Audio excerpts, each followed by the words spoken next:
You disintegrated Einstein. Calm down, Marty. I didn't disintegrate anything. The molecular structure of both Einstein and the car are completely intact. Where the hell are they? They've gone back to basics. Well, good morning again.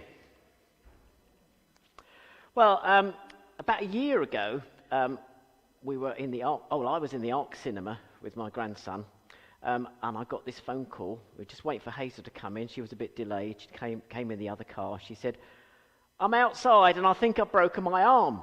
And I said, "Of course you haven't. Of course you haven't." And when I came down with my grandson, I found she not only had she broken her arm, but she had broken it well and truly, really badly. And so we went to Kingsmill Hospital. I wouldn't quite recommend going to A&E there, but there we are. We went there because it was easier to get to.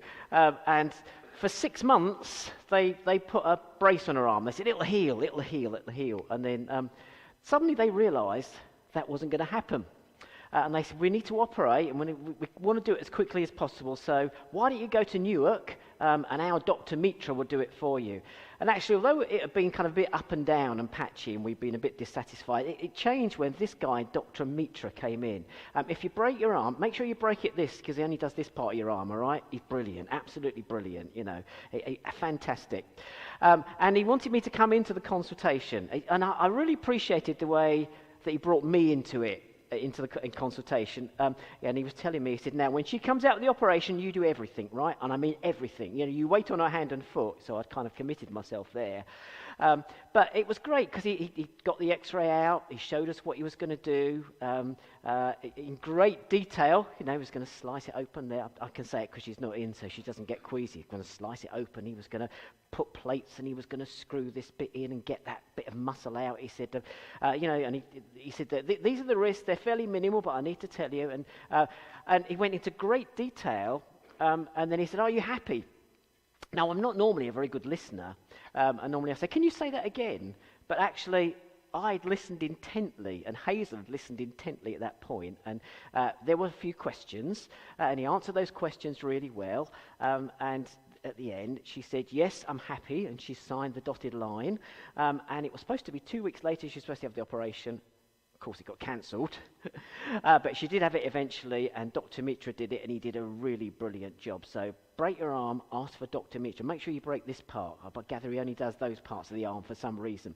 But after we talked to him, you know, we weren't exactly saying, "Yay!" Especially Hazel wasn't saying, "Yeah, I've got an operation." But we walked out with a sense of confidence, you know, that we knew we were in really good hands. And I'm so glad that we waited all that time and got that really good surgeon to sort out the problem. Once he told us, you know, once we got to know him and saw what he could do, we had complete confidence of him. Well, we're in week 4 of our series, Back to Basics. This is the final one, and remember, next week we've got something really special for Mother's Day. And in this series, we're kind of looking at the arc of God's story for us, you know, the arc of how God has dealt with us. And so in week 1, we thought, faith, what's the point of it? And we tackled some of the false ideas about faith, because a lot of people talk about faith groups and faith people, and a lot of people have got misunderstandings about faith. You know, they'll say faith is a leap in the dark. Well, it's not. Faith is following a list of rules. No, it's not. Not the Christian faith. Faith is actually saying yes to God and stepping into his story. Yes to what God has done in Jesus and receiving Jesus. And then we step into what God is doing in this world. And we looked at the example of Abraham, who was the first person of faith who was recorded, the great example of faith, someone who lived thousands and thousands of years ago. And we saw that faith syncs us with God's story. It brings us in line with God's story. It's not about God coming into our life. It's about us coming into God's plan and God's purposes. And then we took a bit of a nosedive the next week, and we thought about where it all went wrong. Where did it all go wrong? Because the world feels broken. As I said last week, I love the way this gentleman said to me when I was at an event. He said to me, he said, "Between you and me, Simon, the world's in a terrible state," as if no one else knew. But I think just switch on the news or look around, you see the world's in a terrible state. But actually, it always has been. You know, we're more aware of it now because of the kind of media we've got. But The world is broken. And we thought, well, why is the world broken? Why do our lives go off course? And we had a bit of a Titanic theme. We thought about the Titanic and the film of the Titanic and how that sank.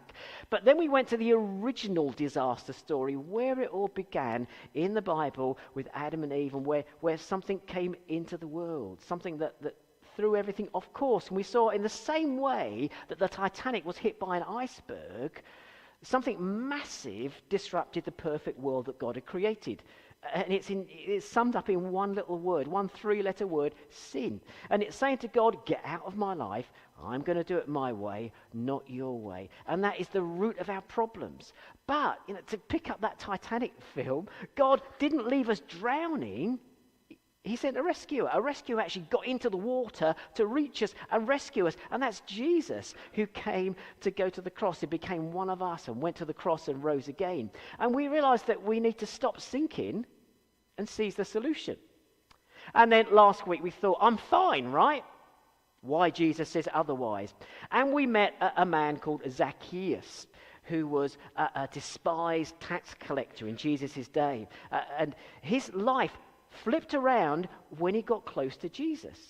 And we realized we needed to step near to Jesus to be clear about when we stand, because when we get close to Jesus, we discover that we are more lost than we realized, but more loved than we could imagine. So now we draw to a close this week, and we're going to think, how can I be sure?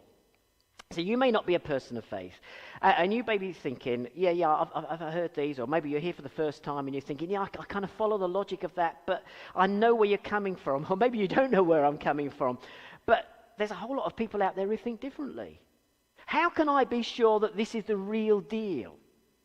That's a good question. And all I ask is that you stick with me and think this through with me, because one of the things I found is that people often write off the Christian faith without even giving it a thought. Well, I don't believe in that stuff. I remember saying to someone, they say, I don't believe in anything. And I said, well, what's it all about? Well, I don't know, about Jesus and stuff, isn't it? And they never even thought about what it's about. And that's all I ask, is that you stick with me. I don't want you to have confidence in what I say either, but I want you to have confidence in Jesus' words. And you may be a Jesus follower, but you're wobbling. And that happens. We live in a skeptical world. There are so many voices out there pouring scorn on trusting Jesus, raising doubts, poking fun, and they've unsettled you. I remember being surrounded at work when I worked in the civil service by some people, and they watched this very skeptical program. And actually, having went on to study theology, and I realised actually the basis of it was a complete load of old codswallop. But they tried to make it look like it was academic and clever. But they were bombarding me with questions and blown. I felt absolutely exhausted, and I wobbled a bit. And we do wobble because we live in a skeptical world. And I ask that you stick with me as well. I'm not going to lambast you. I want to bring you to the person who can give you that confidence. So this is what we all need to do. We need to lose the noise and listen to Jesus. He's the rescuer. He's the one with authority. He's the one who can answer that question, how can I be sure? And we're going to spend a bit of time thinking about that passage that Deb's read to us a few moments ago. So if you're not a Jesus follower, stick with us, because what he says here could change how you see everything. And if you are, this is a reminder of how you can respond to those skeptical voices out there. And also, this is a reminder of what you do when you wobble, because there are times when we wobble. All the kind of media we're bombarded with, and the noise that surrounds us, messages all the time, in the paper, on the social media, on TikTok, subtle messages that come across, voices that we hear, noise that surround us, and how we need to actually lose that and listen to Jesus. And it speaks to us as a church family as well, because it gets right to the heart of our vision to help people find and follow Jesus. So let's take a look at that game-changing discussion that Jesus had with some religious leaders. And this has been written up by someone called John. John was one of the closest disciples of Jesus. In fact, it's recorded that John sat closest to Jesus and leaned near to him. John was loyal to Jesus to the end. He was there at the cross. John was actually the last surviving member of the disciples. He was the one who actually wasn't put to death, and he died in exile on an island near Greece in the end. So he wrote this quite late on, reflecting on his experience of Jesus and giving us eyewitness detail. So there's a sense that we're hearing from the guy who was there here. And he tells us this. He says, when winter arrived, Jesus went to Jerusalem for the Feast of Renewal, or the Feast of Dedication, it says in some other translations. Now, this was a red-letter day in the Jewish calendar. It was a festival when they celebrated the day they got the temple back hundreds of years before. Hundreds and hundreds of years before, the temple had been ransacked and desecrated by a Greek, they'd taken over the country, and they defeated them. And they got their temple back, and they dedicated it back to God. It's still celebrated today. It's called Hanukkah. You know, Jewish people celebrate Hanukkah. That's what it was, basically. And, of course, the temple was a very, very special place for them. It was where heaven touched earth. It was where they prayed, where they offered sacrifices that made them right with God. And, of course, those sacrifices were fulfilled in Jesus. It was where they were certain they were right with God. But that festival ran deeper. It was political, too. Because buried in their bones was an ache, a longing. God had promised them a new king. And they looked back to their glory days. And the glory days were when David reigned, David, the great warrior king. And God said, I'm going to bring someone from David's line, from David's family, who'll rule over you again. They called him the Messiah because that meant the anointed one, a king that was anointed, set apart by God, a deliverer who would overthrow their enemies and bring them freedom. And this kind of occasion made them long for that. And remember, they were being ruled by the Romans at that time, so the ache was even greater. And right in the middle of all of that, Jesus walked into the temple area under Solomon's covered walkway. Now, that covered walkway would have looked something like this. That's an artist's impression of it. And this was the kind of the outer part of the temple, and it was a space for teaching and debate, where people were gathered. Actually, when you read later on with the early church, the apostles gathered there. They had meetings in there. It was a public space. But it was dedicated for people to meet and talk about God. Important conversations happened in that place. And Jesus, he was the conversation. And he'd taken the people by storm. They were talking about him everywhere. And there would have been whispers in the marketplace, intense debates in homes. Who is he? What has he done? What kind of difference is he going to make? People were amazed at his miracles, enthralled by his riveting and relevant teaching. They were watching his every move. And the ones watching him the closest were the religious leaders. So that they were threatened by Jesus because the Romans had given them a certain amount of power, their status, and they set rules and regulations for people, and they quite enjoyed feeling sort of better than other people. And Jesus just blew all that apart, and he said, it's not about what you do, it's about actually knowing God. And I've come so that you can know God. I've come to make you right with God.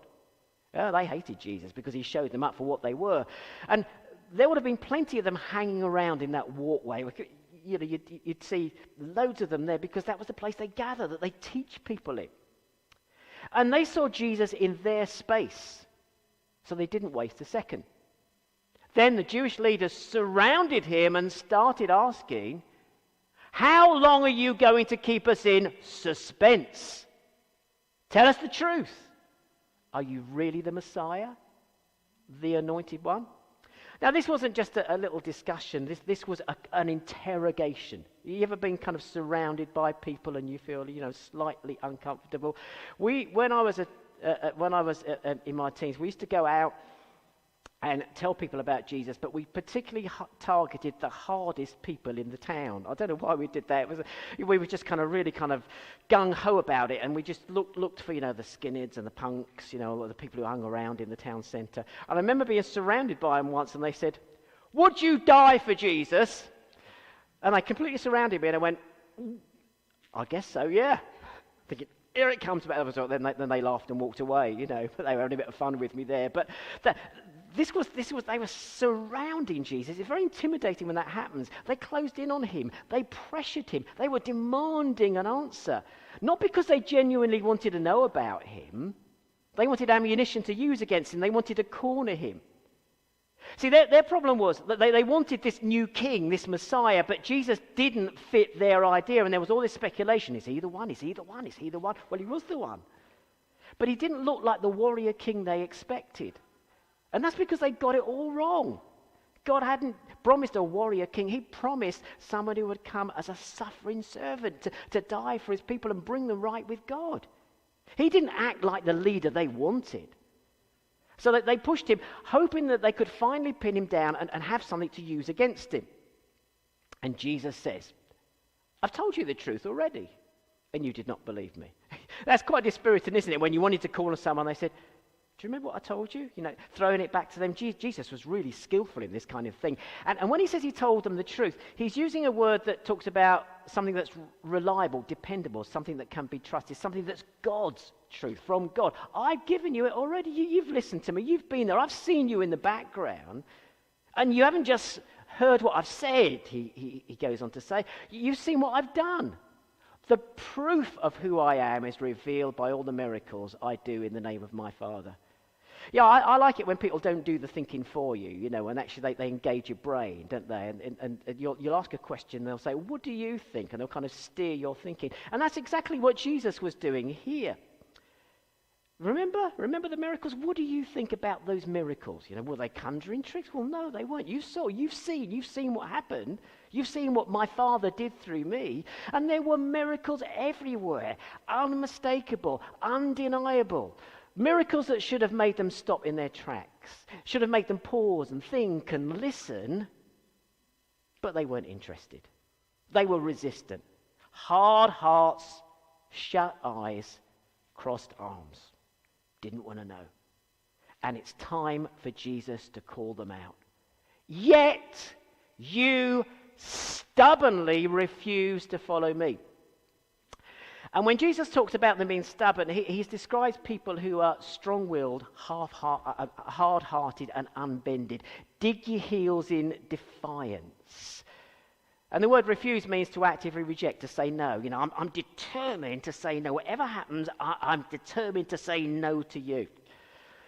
When I was at college studying theology, one of the things I wasn't that keen on was they used to get us in twice a term. It was only twice a term. I don't know why I was whinging about it. Twice a term to wash up, whether we'd eaten there or not. It was our kind of service. It was my turn to wash up.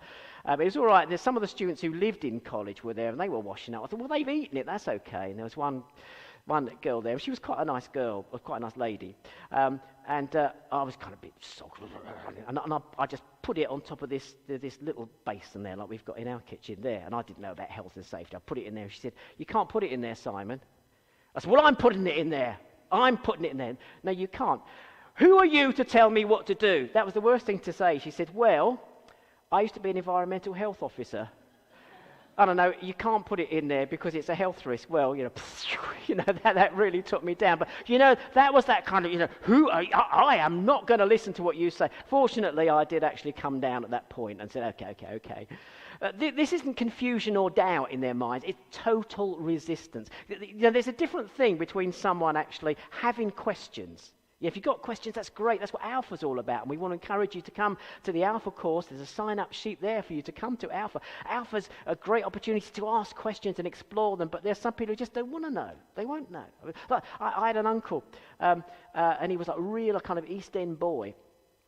And during the war, he was what they call a spivvy, made all his money, in stuff on the black market. He somehow got out of fighting, but it was just real East End lad. I got on quite well with him, but I used to go to see him when he was dying, and I say, Uncle Billy, can I pray for you? And he went, oh, I don't want to hear that rubbish, get out of here. And then he'd be all right the next time I came, but every time I tried again, will you pray for me? No, I don't need that stuff. It was really sad, but absolute defiance. He just didn't want to know. No questions. No issues, he just didn't want to know. That's what these people were like. And Jesus calls them out. See, he didn't fit their expectations, so they closed their minds. And this is the reason, and this is what is so shocking. Jesus says something absolutely shocking there. He says, because you are not my sheep. And that was dynamite. See, when they heard Jesus talking about sheep, they didn't think of the smelly, woolly things that you get on hills. They thought identity. Because they knew their Bibles, they knew their scriptures, and the prophets had talked about God gathering his people as a sheep gathers a shepherd. In fact, there's a big passage.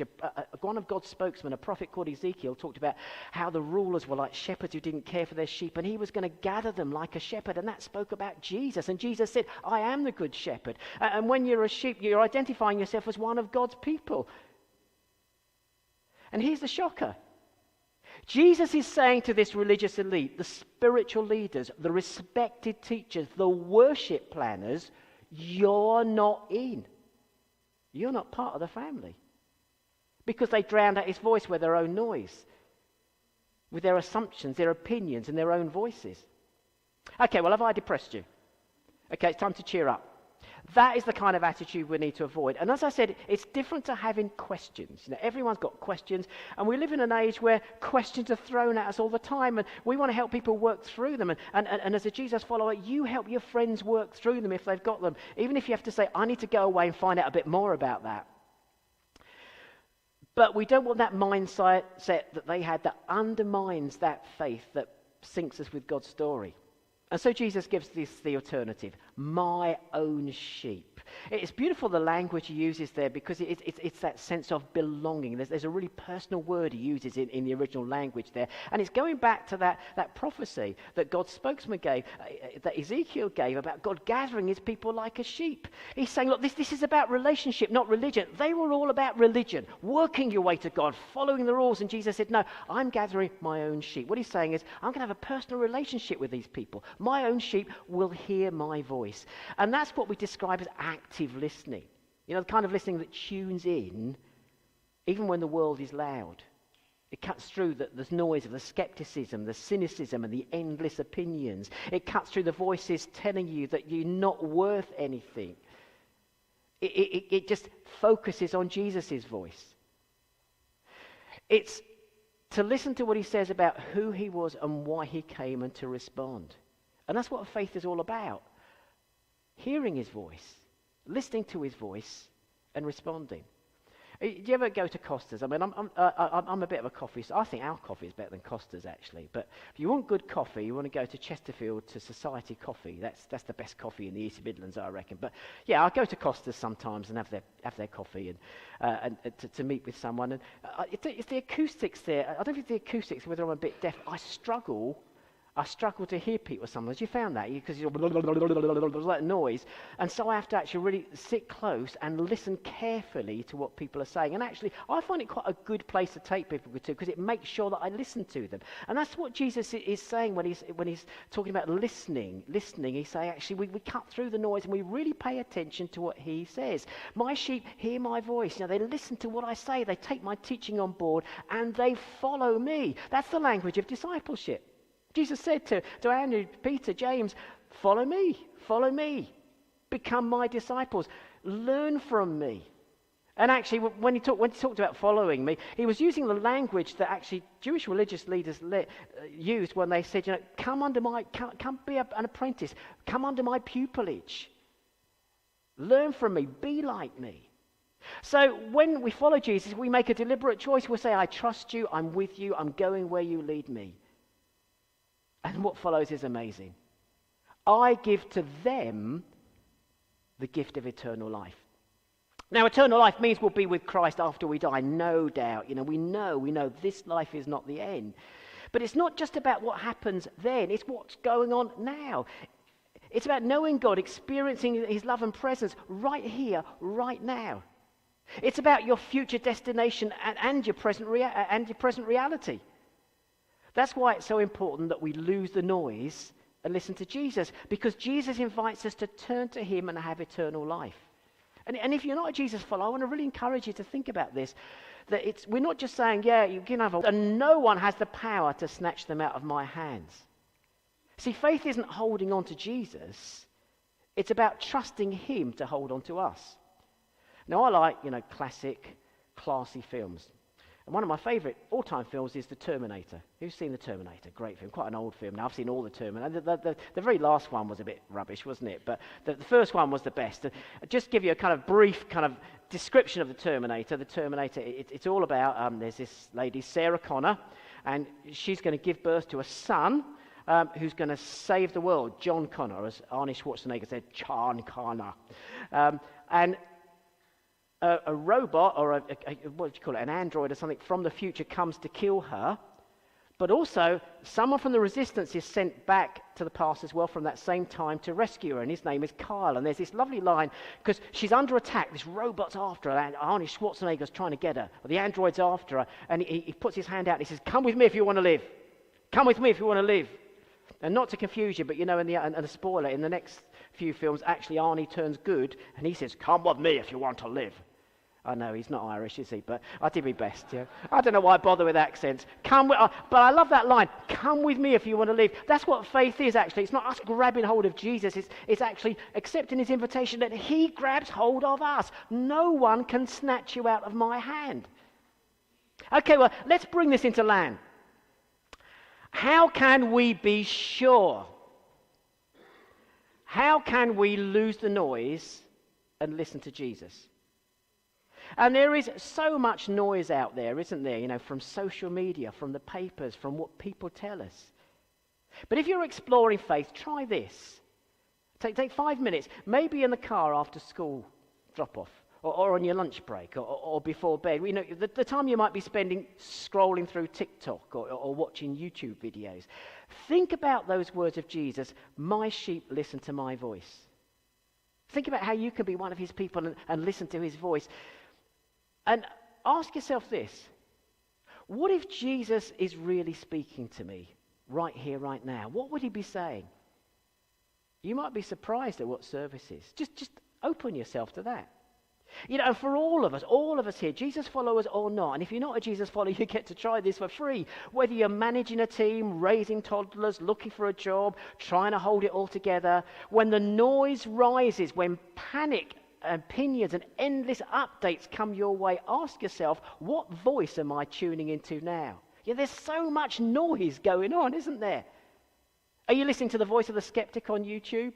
You know, you used to be kind of books and papers and TV, but now, you know, there's some good stuff on YouTube, but there's so much rubbish on there, isn't there? And TikTok. I mean, actually, I've got an excuse. I was scrolling through TikTok for funny videos for Mother's Day. I did find a good one, but the stuff that's on there, flick, flick, flick, flick, and suddenly you get into this rhythm, don't you? Flick, flick, flick. But all the stuff that you're taking in, all the noise that you need to phase out. Or maybe that voice of your parent or the teacher that told you were no good. Or the voice of panic when something goes pear-shaped. Remember, Jesus talked in terms of following him. We listen to him and we follow him. We do what he says because we want to have Jesus-shaped lives. It's about listening to what he says and putting it into practice. And we don't get it right the first time. Not always. Sometimes it's the second or the third time. But the important thing is that we go back to Jesus and we listen to what he's saying to us. Now, I had something interesting on me. While I was preparing this, something interesting happened to me. Well, actually, I was upstairs. I was with Matt upstairs, and I've been preparing this in the morning. And Lisa actually rang me. I don't know why she didn't walk up the stairs, but she rang me. She said, the playgroup say they could smell gas. Now, I knew it wasn't gas because when I walked in, I could smell manure outside. Why did I know it was manure? Well, I used to be a minister of a church in Derbyshire, and there were farmers back in it, and one of the guys on the door used to be a farmer, and he taught me, he mentored me in something really important. I could tell you, just by going like that, the difference between pig's muck and cow's muck, you know. So we'd be out there, because there was a farm, when they'd be mucking out, he'd go, "Hey, that be pig's muck today. Oh, it's the cows today, you know. Hey, but gum, yeah." Yeah, I know, it's not a very good Derbyshire accent, is it? But I thought, yeah, I can smell manure. But they what I thought was manure, they decided was gas, right? So they opened the doors. We can smell it when the doors are open. Of course, you can smell it when the doors are open. It's outside. And of course, you've just got to play it. You know, you've got, we're responsible, and you've got to do. And they said, we want you to ring up the gas board. I said, but I think it's manure. No, we need to ring up the gas board. So you know what happens. Yeah, I rang up. Well, I checked up with Andrew. He said, well, you've got to do it. You've got to do it. Andrew wasn't here. He'd escaped. He was in Kent. But poor old Andrew, it was all by phone with him. So I rang up the gas board, and someone came. And I didn't get off to a great start when he came in. Bruce was there. I don't know what I'd have done without Bruce here. When he came in, I said, look, I think it's manure. But they are insisting it's gas, that's why I've called you. And so he started moaning, well, I can't, but I've got to go and test this out. He said, where's the gas? I said, I've no idea. And actually, what we discovered, it's in that corner, and it was glued down. He wasn't very happy about that. and he was, do you know what the expression mansplaining? He was mansplaining. He was just, and he was just. I was after preparing all of this and talking about, doing things that Jesus was getting, and then Lisa came. This bloke's attitude is terrible. My attitude was just as bad as his, actually. And I got to the point, and I said to him, "Don't patronise me." And I, this wasn't a vision or anything, but it was almost like I could see Jesus standing out there, just looking at me, saying, "Come on, get out of there." So I walked out, and then actually we prayed. We prayed out there. Anne and I prayed out there, and then I came back a bit more humble and gracious. And anyway, the end of the story was he shut the gas down. No problem. He said, this is how it works. I've shut the gas down, but I can't turn it on. You've got to get a gas safety specialist to turn it on. But as you can see, we did get a gas safety specialist out yesterday, so we're going to build a play group for all of this. Anyway, why am I telling you that? Well, I'm telling you that because I messed up. I was getting really irritated. Even though I've been preparing this, I was getting really attitude, But I could just sense Jesus saying, "Come out of there for a minute and kind of reset and listen to what I'm saying and be more like me in this situation." And there's a really great ending to this because, bless him, but Bruce came in. I didn't think Andrew wanted to risk me being there with another gas man. So Bruce came in to let him in the morning. And then there was a lady that he knew. He was the husband of someone. Did you work with the bloke? Or someone that you knew anyway. He'd known for some years, who was dying. Her husband was dying in Beaumont House. And she came round, saw the church was open, and she said to Bruce, "Would your minister come and pray?" And so Bruce rang me up, and I came straight down. I had time of prayer with this guy. He didn't seem conscious, but you don't know. But it was just wonderful to be able to witness to the family and to share with them and to share Jesus with them and to pray Jesus' presence with them. And that's wonderful to see actually how Jesus worked in all of that. And it's all about listening to Jesus' voice. And afterwards I thought, when I was in the middle of that and panicking and getting irritated, I never thought, "Lord, what are you doing? What are you saying in that situation?" But I got it wrong. You've probably got it wrong in some instances, in some things you've done. Don't worry. Get it right the next time. Learn from that and draw from that. He's not lambasting you. He's saying, no, listen to my voice. Don't listen to the voice of your fears or your irritation or the guy who's mansplaining. Listen to me. Listen to what I'm saying. And this has something to say to us as a church as well. Do you remember our mission statement I gave you a minute ago? What is it? Yep, to help people find and follow Jesus. Let's say it together. To help people find and follow Jesus. And actually, that can get so easily drowned out by noise. The noise of constant demands to keep things going, like making sure the gas is on for Sunday morning, or actually the noise of our own preference. I want the church to do this, I want that, and we want that, and actually it's all about us and not about Jesus. Or it's what we call the pull of gravity. That actually the pull of gravity in a church is that we want to keep things going. Actually, we need to resist that because it's about getting out there, and it's about telling people about Jesus and making disciples. So it's imperative that we listen to Jesus to lose the noise and listen to Jesus. And what does Jesus say to us as a church? Well, it's easy. He says this. He says, "Go and make disciples of all nations, baptizing them in the name of the Father and of the Son and the Holy Spirit." He doesn't say, "Go and promote your own preferences." He says, "Go and make disciples." Disciples. That's what it's all about. And even like practical things like making sure the heat's on. Why do we do that? Because we want to welcome people in and them to be warm so they know that we care about them and they become his disciples. So we've gone back to basics in the last 4 weeks. We've looked at what faith is and what it does. We saw where it went wrong. We've seen how God's rescued us, and now we found how we can be sure. We need to lose the noise and listen to Jesus. And that involves believing Jesus, trusting Jesus, living for Jesus, listening to him. That's how we become part of God's story. Well, I'm going to pray, and then we're going to continue to worship the Lord. And I would encourage you to come for prayer. We'll have the prayer team out a little later on. They've got the purple lanyards on. Do come. We'd love to pray for you, whatever you want to be prayed for. But let's come to God now. Heavenly Father, we thank you. We thank you that you have sent the rescuer in Jesus. Jesus, the Son of God, the King that you've promised, the Messiah. And help us to listen to him. And I pray for those who don't follow you.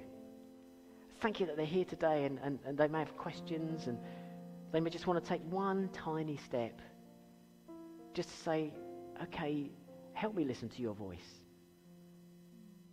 And may they hear your voice today. And those who are wobbling in their faith, those who feel that they've blown it this week, and all those kind of voices, that noise saying, oh, you're no good, you might as well give up, to cut through that and hear what you say, that you love them with an eternal love and no one can snatch them out of your hands.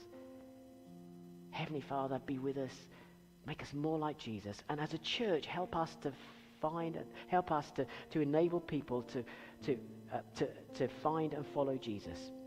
Amen.